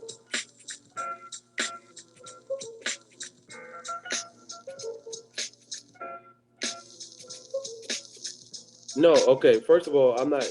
Yeah, Triple G did prove himself because in his last 2 fights, he actually fought somebody, but the fights were tougher. That's what I'm saying. You don't agree? Lemieux was very young when he lost. I don't give a shit. What is that? Lemieux was young when he lost. Well, Mike Tyson was young when he became a heavyweight champion of the world. Floyd Mayweather was 21 years old when he became heavyweight champion of the world. So just because you're young, don't mean you have to lose. Because David Lemieux was probably around the same age, maybe. And he might have been younger, but Errol Spence is young. You know what I'm saying? There's a lot of guys. Broner was a 4-division champion at age 24 or something. So being young don't mean you get knocked out by Marco Antonio Rubio.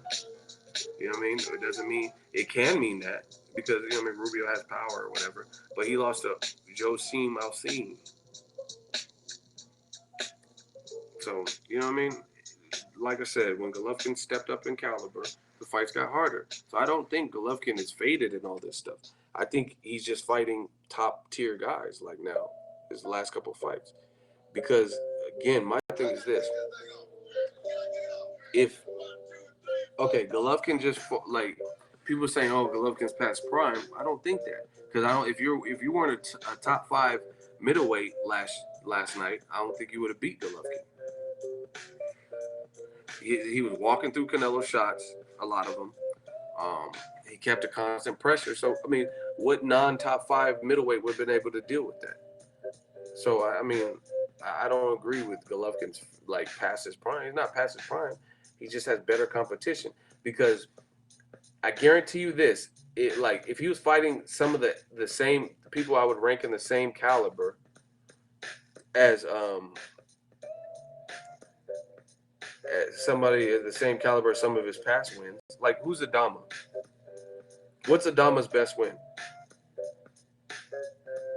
Somebody tell me Adama's best win.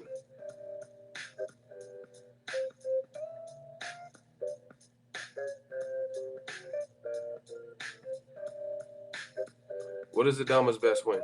You know what I'm saying? Like, so again, I don't think it's past prime because if Golovkin, let's say James Kirkland moved up from 54 to 160 like Gabe Rosado and Ishida did, then Golovkin would have probably destroyed him easily. You know what I'm saying? And I'm not trying to be disrespectful to Kirkland, but I really think Golovkin would be far too much for him. He don't have the defense for that. Plus, moving up 6 pounds, it wouldn't be good. You know what I mean? And then people would have been like, Golovkin's a monster. Like, you know what I mean? They wouldn't have been like, he's past his prime because he would look like how he always looks. But like I said, once he stepped up in competition, the fights got harder. That's just how it goes. Listen, you don't knock out 20. How do you knock out 23 people in a row? And then you have your best fights on your resume, your best fighters you're facing, and then you don't get a knockout for 2 consecutive rows. That alone has to tell you something.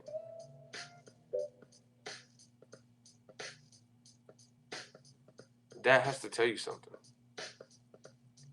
How do you knock out 23 people and then it just the last 2 people? That's because they're a better fight. Danny Jacobs had momentum. He has the frame. He has power. He has an athletic style, or he made it athletic. He has an amateur pedigree. You know what I'm saying? You just keep saying he's getting old, but shit, he was getting old when I've seen fighters. See, y'all don't know shit about boxing. A lot of y'all don't know shit. Y'all just type shit. If he's getting old, listen. If he's getting old, when I seen fighters get old, they start getting knocked out. Bernard Hopkins got knocked out of the ring. Kovalev nearly knocked him out, right? That's because he was older, fighting younger people.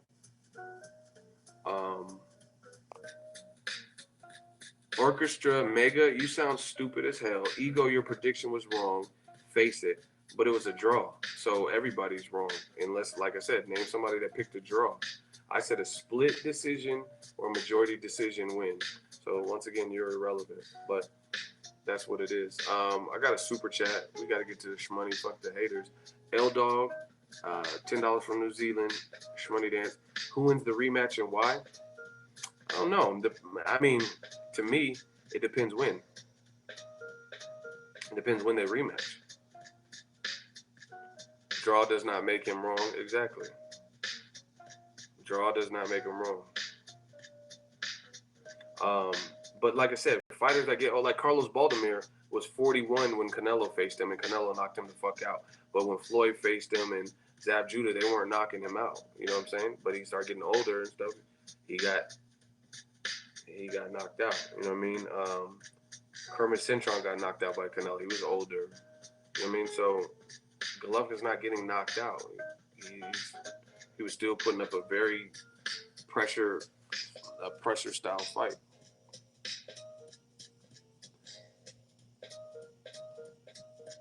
Yeah, it does. A draw don't get you paid.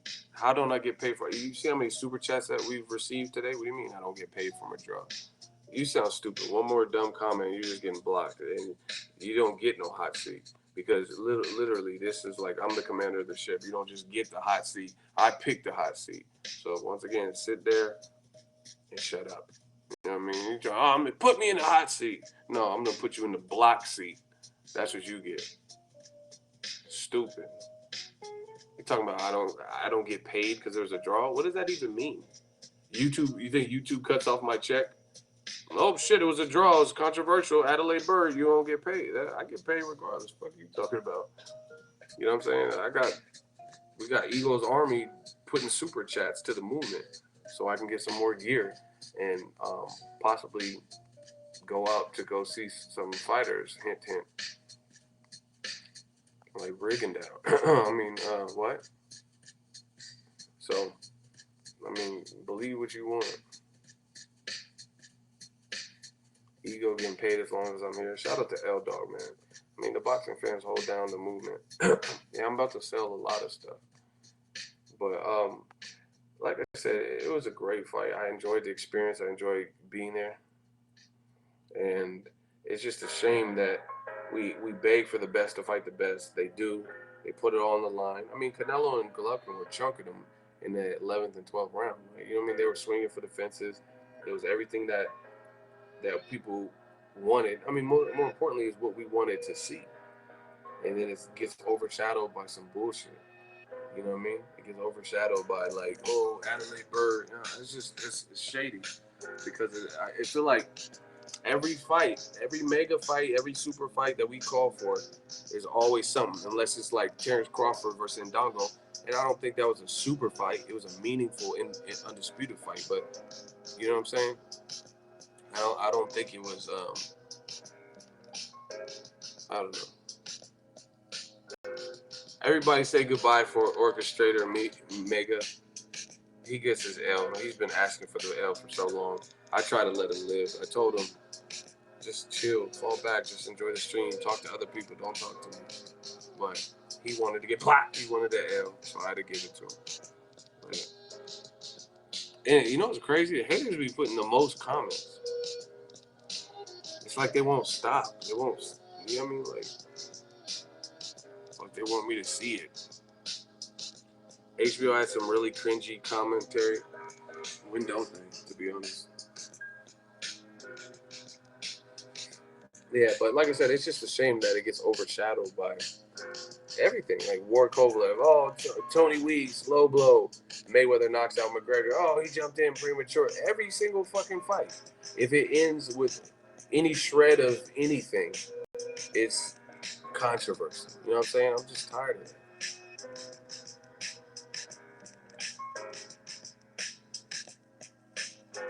I just want to see good fights, the fights we ask for and stuff like that.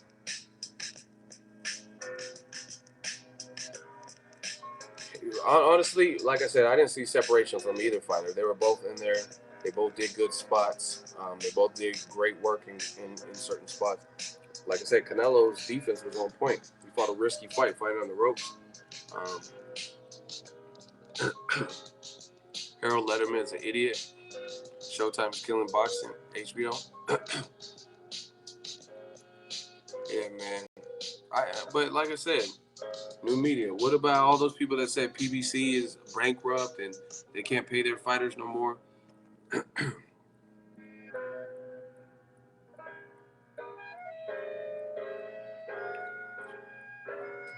And let me tell you, I gotta be transparent here.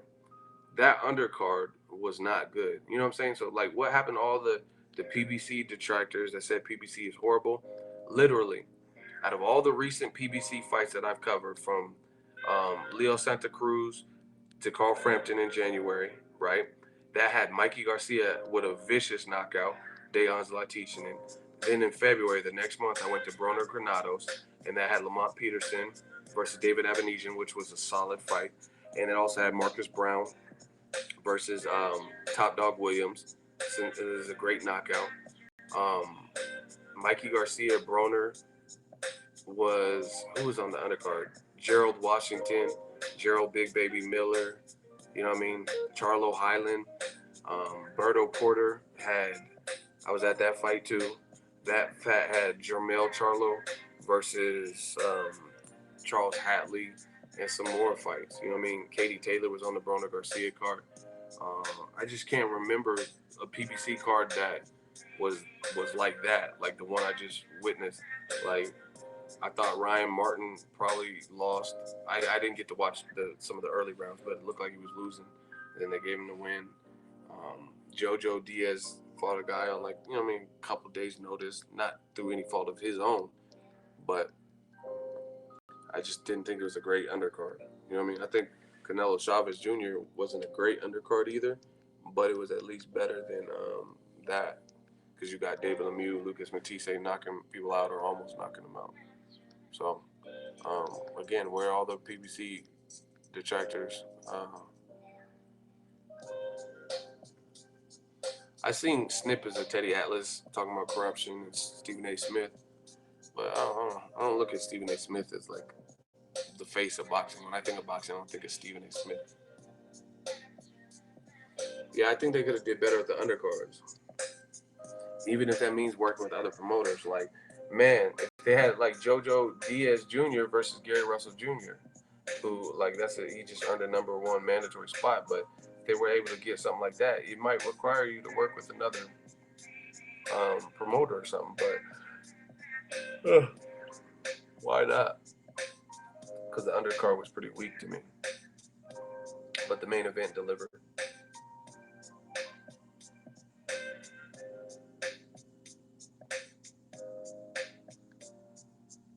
Yeah, Ryan King Garcia that's my dude.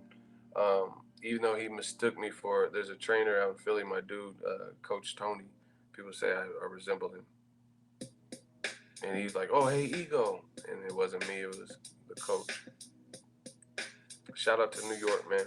Charlo not ready for what? What does that mean? He's not ready for what?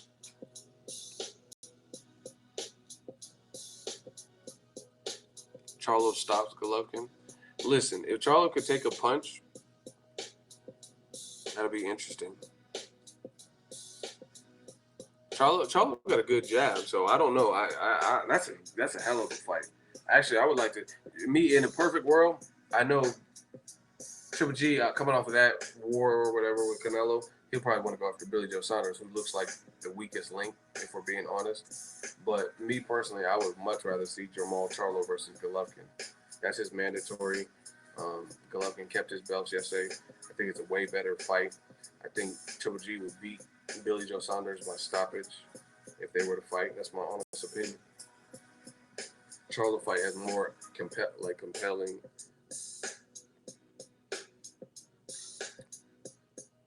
I don't know. I don't know how Canelo's gonna have to sort out the fatigue, because against Danny Jacobs or Charlo, that's a hellacious fight for him, because they have. See, Triple G has one thing that can make it hard for anybody in the division, which is a hell of a chin and relentless pressure and power. But Charlo and Danny Jacobs also have power, but they also have something that gives more problems to Canelo, which is athleticism, speed, and movement. Well, I haven't really seen Jamal Charlo move too much, but Jacobs, he did. He got that footwork in the Golovkin fight. So those are very difficult fights for Canelo.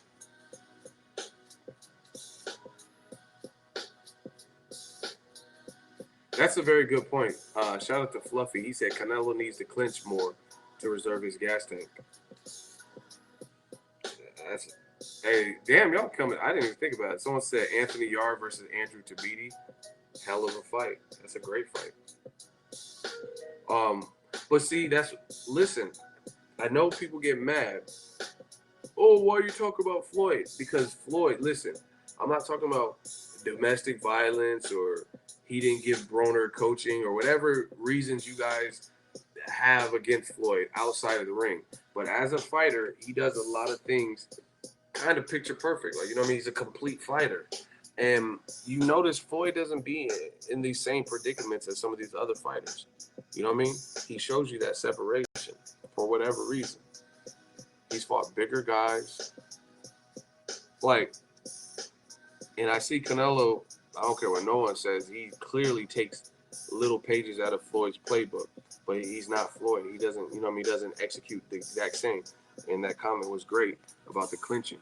That's one of the things. Like, Floyd will clinch when needed. He knows how to create space and take, you know what I mean, Canelo, I don't know if he's just like hot-blooded, hot-headed or whatever. Just, you know what I mean, Mexican warrior blood or whatever, his training, his coaches. I don't know what it is, but you can't fight at a relentless pressure that Golovkin's putting you through. You have to find places to slow the fight down. You know what I'm saying? Like, Floyd and Golovkin wouldn't happen at 160. And I don't think Golovkin makes 154 easily, and Floyd's retired. But if, let's say, Golovkin was a 54-pounder, right, and Floyd moved up, Floyd, the way he's going to fight Golovkin, he's going to neutralize the pacing of Golovkin. He's going to find a jab. Canelo's still figuring certain things out. He's figuring little things out. You know what I mean? Like, I thought, and I noticed this, and this was almost one of the things that made me pick Golovkin again, is Canelo shows spots of what he can do, but he needs to be able to put it all together in one seamless fight. One fight where he shows everything, if needed. And I see bits and pieces, but I don't always see. Like, he started off attacking the body, but I think as the fight progressed, he kind of forgot about the body punch. You know what I'm saying? Sometimes he'll jab, but then he'll lay off the jab. He has to do those things consistently, and that'll make his fight so much easier. If he hurt Golovkin, in my eyes, rounds 8 through 10, one of them rounds, he hurt Golovkin to the body. If he had been invested in making deposits early, nonstop to Golovkin's body, like, at this point, listen, like, if anybody is watching this that plans on fighting Golovkin, at this point, after watching his last 3 fights, Kell Brook, Danny Jacobs, and Canelo, stop headhunting this dude. It's very apparent he has a chin. Now, I'm not saying don't ever punch him in the face. You know what I mean? You have to do whatever you can to land whatever you can. But why are people headhunting Golovkin? It's apparent he has a chin at this point. Curtis Stevens hit him. David Lemieux hit him with maybe a few shots or whatever. He has a chin. I feel like you should be trying to destroy his body, and people keep headhunting Golovkin. But that's what Canelo, I think he could watch the tape and learn from his mistakes. He could have done certain things to be more decisive. Yes, I'm still in Vegas. Golovkin has a steel chin. You know what I mean? You have to find different ways to mix it up and put it all together. Oh my gosh, Ward would have destroyed Triple G. I mean, I'm done with that subject. I told you what it is. Everything. Like, I talked to Joey Spencer. He said Ward showed him the emails. Ward showed him the emails showing that they sent email correspondence to Tom Loeffler or whoever, I think Tom Loeffler, K2 Promotions or whoever the person was, and they try to negotiate a fight. They got a reply, and it's like, oh, Golovkin's, he's looking to fight Carl Froch, or we're not, or whatever. We're not looking to move up. We're not interested. We're still trying to build our fight, or something like that. Joey Spencer said he looked at the email. Ward showed him. You know what I mean? That's a little inside. I mean, Ward already mentioned that he had the email, but he obviously saved it, and according to Joey Spencer, he's seen it. So I told you from the jump, that would be a bad fight. When Ward was at 168, Ward it wouldn't be good for Golovkin. And see, like Ward, that's another thing. He makes adjustments, and he showed you his body punching versus Kovalev. If you could stop a guy at 75 to the body, Golovkin would be food. You know what I mean? Because he would be giving up 8 pounds to move up to 68 at the time. And I think Ward mixes up his punches.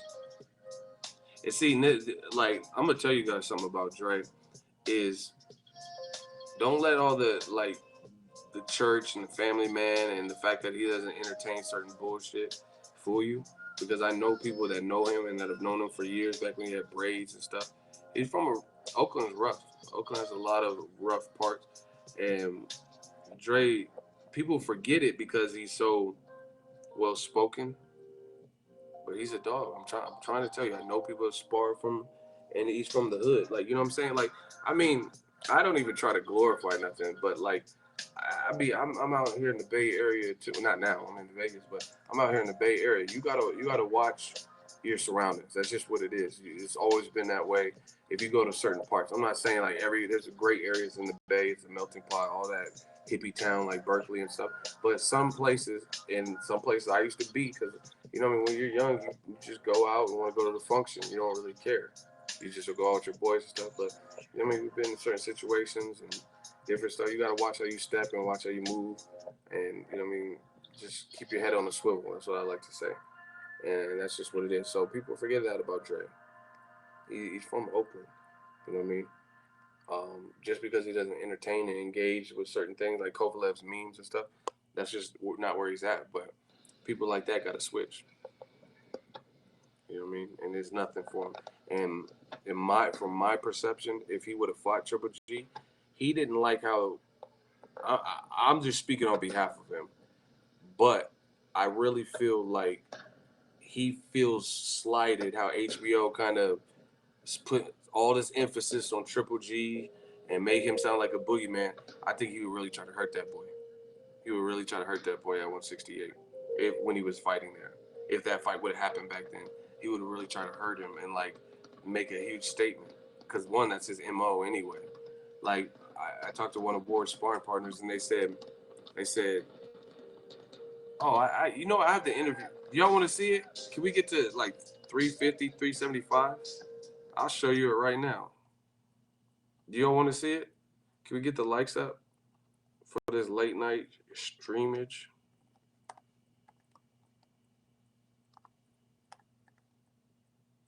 I'm trying to get to like 375 likes before I stream it in this stream.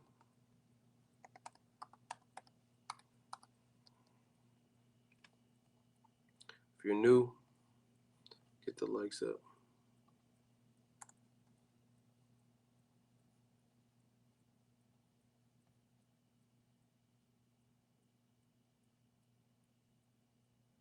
What the fuck?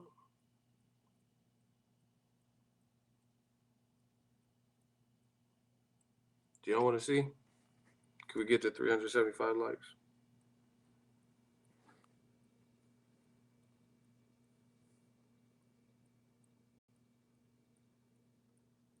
How do you keep the camera so steady? I got steady hands, B. If you're new to the stream, hit the like button. We out here still in Vegas. Long day. Still putting that work in.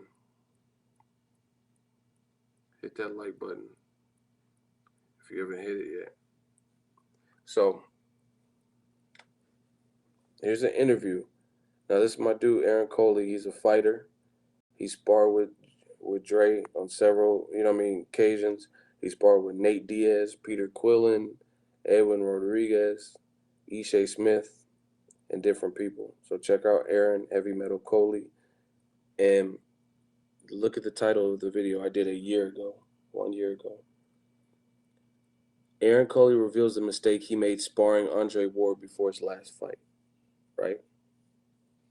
And I don't know, it's a 10-minute interview, so hopefully I can get to it quickly.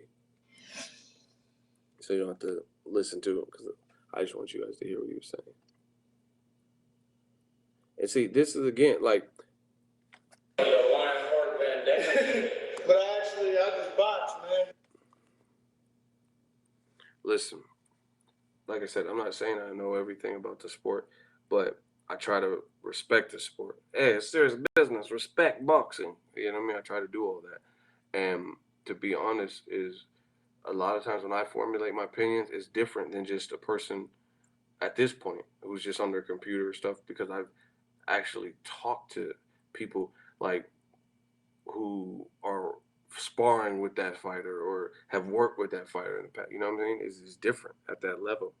So that's where I it's just not like all my opinions. It's also formulated based on what I've heard and stuff that from trusted sources. But anyway, this is Aaron. I just.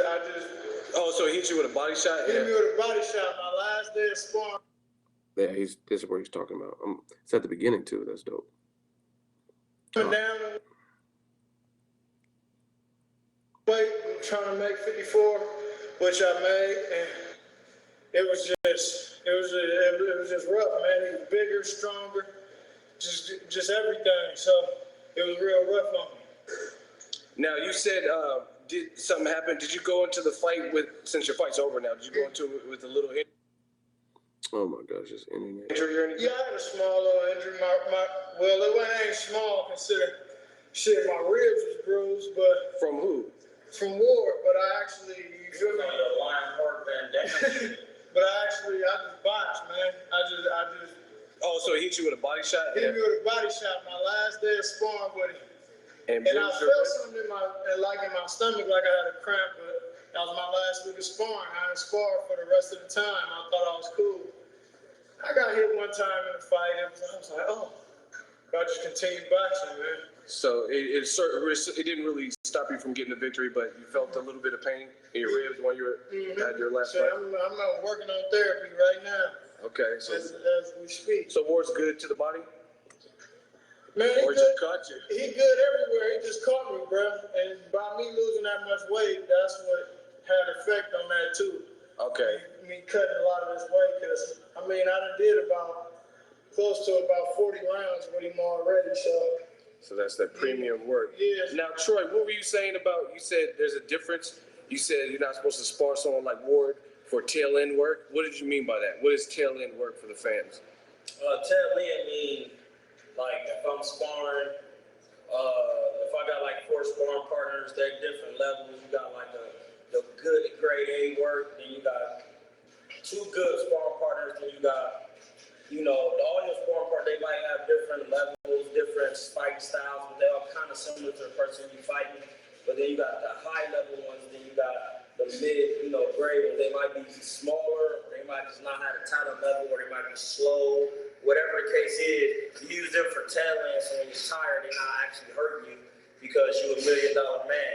You know what I mean? You ain't trying to get hurt while you training. So you do the hard work in first, and then when you switch sparring partners, they lesser ability goes down, but you getting tired, but you still can work on your shit. They still trying to lace your ass up, but you just kind of, working with them and shit. And Andre Ward is not the person to be sparring at on the tail end of the camp, because your body, you losing weight, like you said, you coming down, because he just gonna do what he do. He don't give a fuck about you.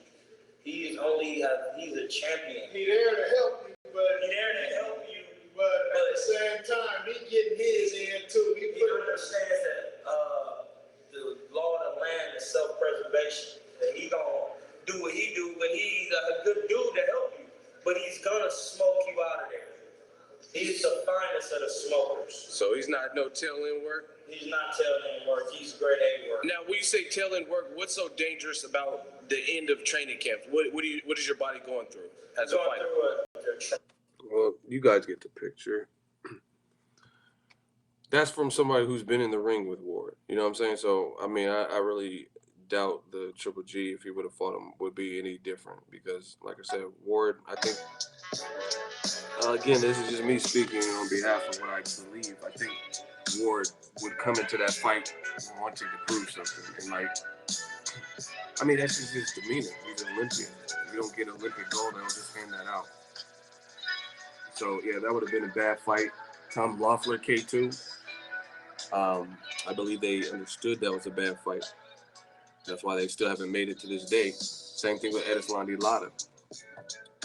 You know what I mean? Because they don't. I mean, the promoters know they don't want to put their fighter in a fight where they have to overwork and can't deliver. But now, I mean, now at this point, Golovkin already has 2 performances with no stoppages, and he's 35. I'm like, fuck it, just fight whoever. But I doubt we'll ever see the Ward Triple G. And like I said, Triple G, if Tom Loeffler or anybody gets all of this video and thinks otherwise, make the fight. But I mean, Dre said he's not coming down, so I think you have to make it at 175. But Abel Sanchez has an interview. He said that Triple G can beat Adonis Stevenson, Sergey Kovalev, and Andre Ward at 175. So fuck it, make it. You know what I mean? See, I told you, new media's here now.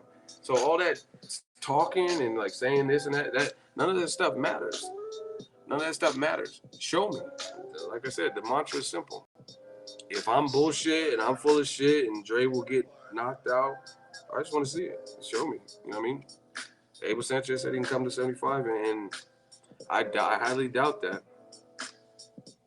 But is the music too loud for anybody? You guys got some sensitive ears and shit.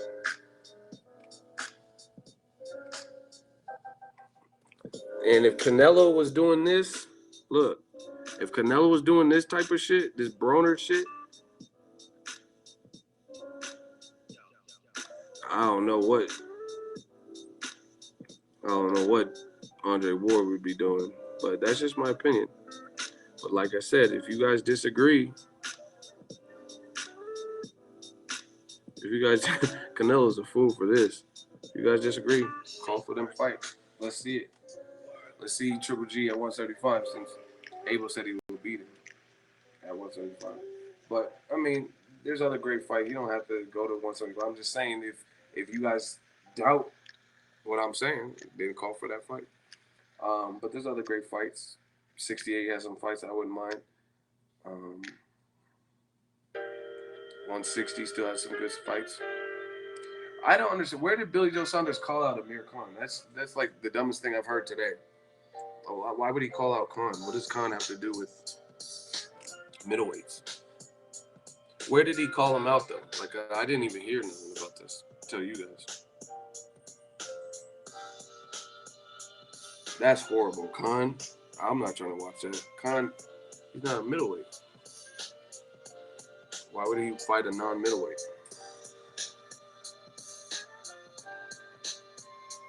Where did he call him out? Somebody that knows about this call. Oh, IFL TV. Michelle Joy Phelps' page. This shit is crazy. I never heard enough. How do you beat Willie Monroe, retain your belt, and like, I want Khan next, and you're a middleweight? Like, that's not even making any type of sense. Was he joking?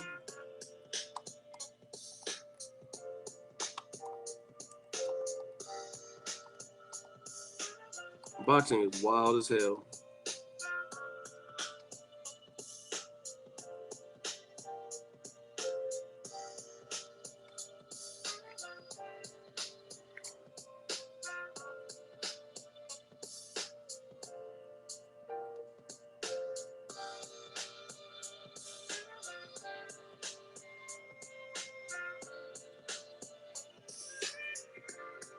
Khan money? That's not money, because who wants to watch that fight? Why would we want to see Khan? I don't agree with that. I think that's dumb. I thought Canelo and Triple G had a press conference in London and Billy Joe Saunders showed up. And he was talking about he wanted to fight both of them. So why would you be calling out a guy that Canelo knocked out and a guy that Triple G would knock Canelo out? I mean, there's no way. Canelo trains out here in Virgil's, but you got to be serious. Amir Khan couldn't beat, if you couldn't beat Canelo, the Triple G style would be all too wrong because he's taller and he's too much pressure. So if you couldn't stay away from Canelo in 6 rounds, I don't see how you're gonna beat Triple G.